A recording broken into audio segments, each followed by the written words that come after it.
Okay, so Be'ezras Hashem, we're continuing our weekly shir on recovery in the Torah and the Torah of recovery with the light revealed. And we're going to focus on an element that we've touched upon in nearly every talk that we've given, but ultimately so much of it is rooted in the Parsha of Yisro itself. And that is the secret of Yisro representing the darkness that comes to admit to the light. Moshe Rabbeinu, Klal Yisrael, experience Hashem's relationship with Klal Yisrael, Hashem's revelation in our lives. That is where Hashem is revealed. That is where all of the positive synonyms that we associate with life going the way that we expected and wanted to go, all of that is the realm of Moshe. All of that is associated with our conception of Hashem revealing himself in this world, the light of this world, the ease of this world.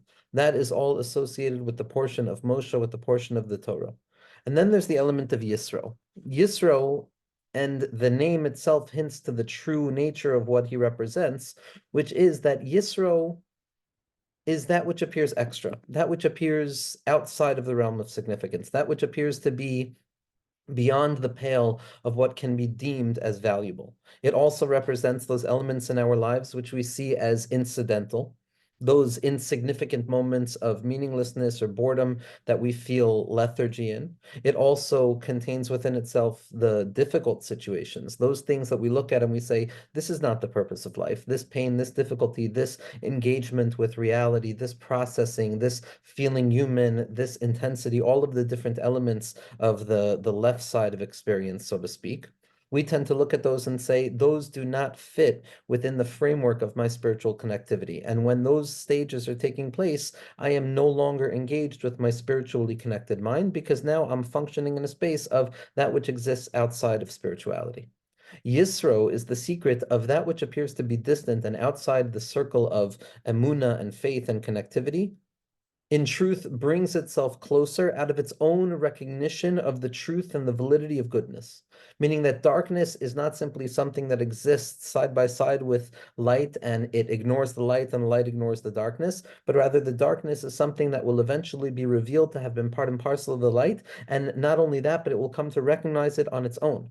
The secret of Yisro is the light of HaKadosh Baruch Hu that comes out in our lives, in the world, in reality, specifically when that which appeared to have previously been absent from the light of HaKadosh Baruch Hu, removed from the circle of connectivity, distant from the light of significance, comes along and reveals itself to have always already been part of the desire towards significance, and it joins within the circle of goodness that existed prior to, thereby making it far greater and more expansive.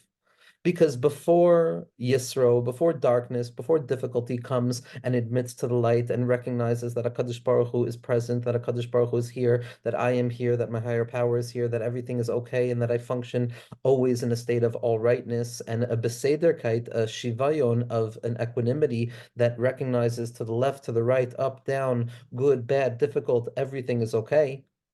In that mindset of Moshe Rabbeinu, when Yisro comes in and all of the difficulties are now going to be seen in the light of significance, and that the thing that seemed to have been pushing against the value of spirituality in my life is in truth the very thing that's coming to join the desire towards spirituality in my life, and the difficult is now transformed into also a meeting place of HaKadosh Baruch Hu, that magnifies, that doubles, that adds, it creates an additional adornment, a supplement that adds to something that was not missing. It's the koyach of adding. Yisro came along and added that even that which appeared to be outside of significance is significant. And that is where Yisro comes from. Yisro is the secret of the difficulty or the feeling being revealed to also be the place of HaKadosh Baruch Hu. Now, this bears a profound level of significance when we view our lives both from a perspective of the past and how we narrate our past to ourselves, as well as in the present moment. Because when we narrate our past, what we tend to see is a split narrative between good and bad, between ugly and beautiful, between fixed and broken, between having and not having, and all of the different binary oppositions that litter our experience and create that tornness that never seems to be sewed back together. And when we look back at our narrative, in spite of most of it being covered over by the sands of forgetfulness. Nevertheless, most of the narrative structure is a split between good and bad, and this goes back all the way to when we were emergent as children and the way that we developed our perception of caretakers in this world. And if we learned to develop the perspective of something being good enough, then we learn that there's really only unity. But when we get stuck between good and bad and we create a split, so the self remains torn at the very foundation of itself, always assuming this was good and this was bad, this was significant and this was insignificant. And I look back on my life and I say there were Moshe moments and there were Yisro moments, there were meaningful moments and there were meaningless moments. And that fills the mind with resentment, with frustration, with sadness over missed opportunities and a life that is worthless and meaningless, etc., etc. But when we are able to really reflect on the fact that even the elements that seem distant from me, even the moments of mindlessness, even the parts of my life that didn't seem to fit directly within the neat narrative structure of what I imagined, those are also part of the story. Those deviations, not only are they also part of the story, but very often they're the very force that gives the story its vitality. That's the motivational space, the descent of the character into the struggle, into the difficulty, in order to find themselves once again. That's the deviation. That's Yisro. That's the outside. That's Kayin.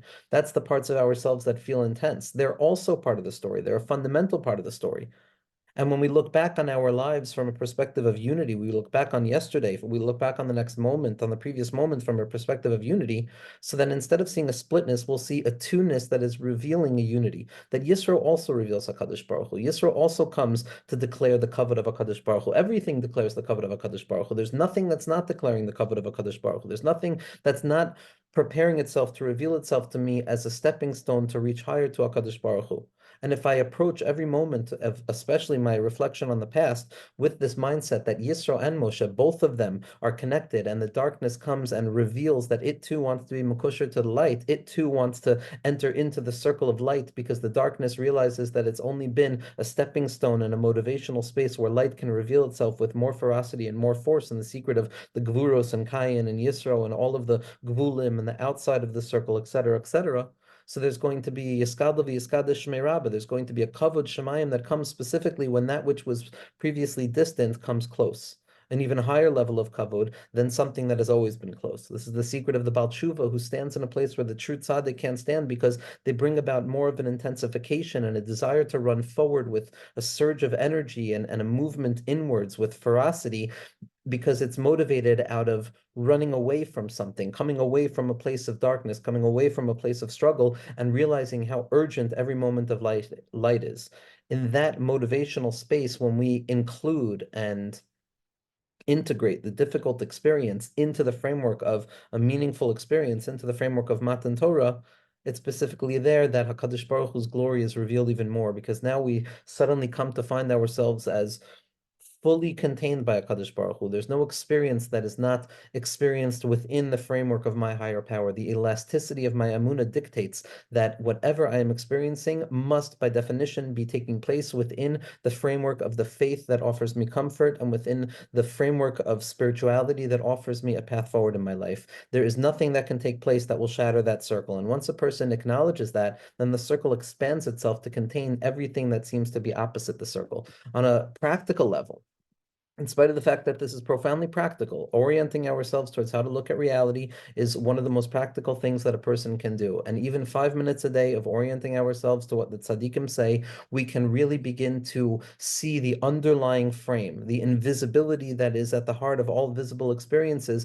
begins to shift, and we begin to have a different perspective. We begin to cleanse our eyes. We begin to see differently. We begin to see the world through a lens of even that which appeared to be distant is also included within significance. The light of Shabbos, the light of Gam Zulatova, the light of Gam Charvon Ezacharlatov, the light of all of difficulty being revealed to be part and parcel of an unfolding unity. But how did Yisro do this? So Rabbi Nachman has a teaching on the pasuk, V'yachid Yisro es kol hatoiva. V'yachid Yisro es kol hatoiva. And Yisro recognized all the goodness. Yisro recognized all the goodness. Now, first and foremost, what motivated Yisro to actually come and allow himself to be included and to be integrated into goodness? What allows the difficult experience, the resentment, to offer itself up to now being undone in the light of clarity of mind and a forgiving spirit that sees everything as being part and parcel of a singular expression of HaKadosh Baruch Hu in my life? So first and foremost, Rashi at the beginning, at the outset, recognizes the splitness that Yisro is coming from, because prior to Yisro actually coming, there is a distinction between the Torah and Amalek. The Torah is Matan Torah, the goodness in our lives, and Amalek is the difficulty in our lives, the opposite of Matan Torah. And Rashi is clearly stating that it's not clear what Yisro heard in order to decide that it was time to bring difficulty and reveal that it's part and parcel of goodness, to elevate this part of my life into goodness. What was the motivating factor? Now, prior to coming close to Moshe and realizing that I can add myself into the circle of Kedusha and every element of my life can now be seen through the lens of meaningfulness and significance, including this moment right now.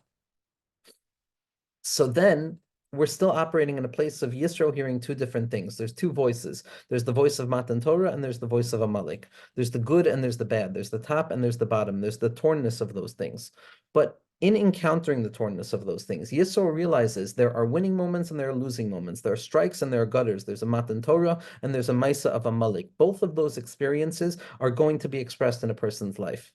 One can hear either one of those. One can receive the Torah from on top of the mountain, or one can receive the Torah from the bottom of the mountain, as we've spoken about. One receives it from a Yichud Ilah perspective of Matan Torah, or one receives it from a Yichud Tata perspective of Maisa Amalek. We receive the Torah in the heights, and we receive the Torah in the depths. And Yisro heard one of these two things because it doesn't matter what the orientation is. It doesn't matter what the motivating factor is that allows me to now contemplate this thing that until now I've assumed was outside the realm of my connection to HaKadosh Baruch Hu, outside the realm of my goodness. I don't have to say that that motivation to include it now and reflect on it through a lens of positivity only comes about when it's a good thing or only comes about when it's a bad thing. It can be a good thing or a bad thing. Whenever a person is noisen yam bederach and allows their mind to look at whatever is taking place in their lives and allow ourselves to look at something with enough attention and vulnerability to want to recognize the difficulty, separate ourselves from the difficulty so that we can actually objectify it and look at it as something other than a stain on the self, which is a shame orientation rather than a guilt orientation, which allows me to fix something, and then to finally go through the process of elevating that thing. It doesn't matter what pushes me towards that place. It doesn't matter what motivates the process of hachna'a, havdala, and hamtaka, of minimizing something, separating myself from something so that I can ultimately elevate it. This is all of the things that Yisro does in order for that which appears to be difficult in our lives to be re-included back into Kedusha. So it doesn't matter whether it's Matan Torah, whether it's Maisa Malik, it doesn't matter what motivates that moment of negativity to be included back within the realm of positivity. Whatever a person experiences is an opportunity to be makasher to HaKadosh Baruch Hu, bein l'toiv, bein l'ra. Whether it's bein toiva metiv or bein baruch dayanemes. A person walks two paths in this world, which are a singular path. And the two elements of those paths is what the Balatanya says based on the Zohar Kadosh, is that a yid has to live with bechia tekua meliba misitrada, v'chedva tekua beliba misitrada, that a yid has to live with the two paths of joy and contemplation that leads to an understanding of anivus and shiflus and the lack of self, the minimization of self. And a yid has to learn to walk the path of Matan Torah and Maisa Malik, and to utilize both of those opportunities to be a moment where I decide to include this thing that until now has been a splinter in my mind because it doesn't fit into my framework of faith. How do I re-include it right now? And the avodah that Yisro does is vayachid Yisro as kol tova. Rabbi Nachman says that Yisro saw all of the different pratim, all of the different elements of his life, all of the different ups and downs and judgments and experiences, and all of the manifold pluralizations of encounters and all of the buzzing of the mind and all of its different zramim and manifestations, all of the fluidity of the self and all of its complexity. And he operated in a place where all of those pratim, all of those things were separate. There was a scatteredness, there was a disintegration of information, and that formation began to split apart, and it was a world of chaos. It was a world of, there's moments of Matan Torah, there's moments of Maisa Malik. But through the attunement of his ear, through Yisro hearing that secret silent call that emanates from the heart of each person, which is Shuvu Banim Shevavim, that let me return back to the path of recognizing that that which is difficult is also obviously good because Hatoiv Metiv, because everything is good, and that there's nothing that's outside of the realm of my spiritual process. So at that point, Yisro was v'yachid, Yisro was kol tova. He took all of the pratim, all of the separation, all of the plurality of experience, all of the apparent distinctions, and he unified it. He brought it back to a singular place, and he recognized that everything is coming from HaKadosh Baruch Hu. Everything. How do I know? Where do I know this from? What do I know? None of that actually matters other than the hachlatas hadas and the mesiras nefesh and the offering of myself up to this fundamental and unbreakable idea that everything is unified. Don't ask me how. It doesn't matter how. It doesn't matter even if it's true. It's so true it doesn't have to be true, because even the notion of not true is included within it. It's the secret that everything is unified. That is the mindset of Yisro. Everything. I start my day with the recognition that everything that happens today is going to be an encounter with HaKadosh Baruch Hu. It doesn't mean to hyperventilate over each encounter for its hidden significance. It doesn't mean to struggle with figuring out the valid explanation of why this or that happens. Rather, it means an attunement of the self, of a Yishma Yisro, an attunement, a willingness to listen to that head call, that echo that emanates from the self, which says, elevate this experience, find Hashem in this experience. We come to it because it's the only way we can survive, and we come to it because it's the most sublime and beautiful thing that one can ever possibly imagine doing. We come to it from on top of the mountain, and we come to it from the bottom of the mountain. We come to it from the Matan Torah, and we come to it from the Maisa Amalek. And the ultimate secret that we have to understand is V'yachid Yisro as koil hatoiv, that Yisro looked at his life and he said, I am also part of the good. And at that place, the good opens up wide and allows anything that seems to have been in opposition to it, and it welcomes it with open arms. And not only that, but that difficult experience becomes the crowning jewel of the human being's experience. Yisro gets a parsha named after him. Yisro expands the Torah itself, because the elevated light that comes from a person who moves through darkness and concealment and reveals, not only that can I get out of the darkness and concealment, but that I drag the darkness and concealment into the circle and force the circle to dance with it. I force joy to dance with sadness, so that sadness becomes the motivating factor that forces me into the urgency of joy in this moment. And that's the secret of Yisro. That's the secret of Matan Torah. That's the secret of being above and below at once. The secret of whether it's a Matan Torah moment or whether it's a Maisa Malik moment, but to find Hashem wherever we are, to find our higher power in the ups and the downs and the struggles and the process and the goal and all elements of the self, and the kayan and the hevel, in the acquisition and the impoverishment, and every element of self, to uncover the light of HaKadosh Baruch Hu there. And through that, we can be zeichet to the true recovery of ourselves in each and every moment, which is the emergence of the Mashiach within us, to bring about the ultimate Mashiach Tzidkenu B'mhera B'yameinu Mamash Amen.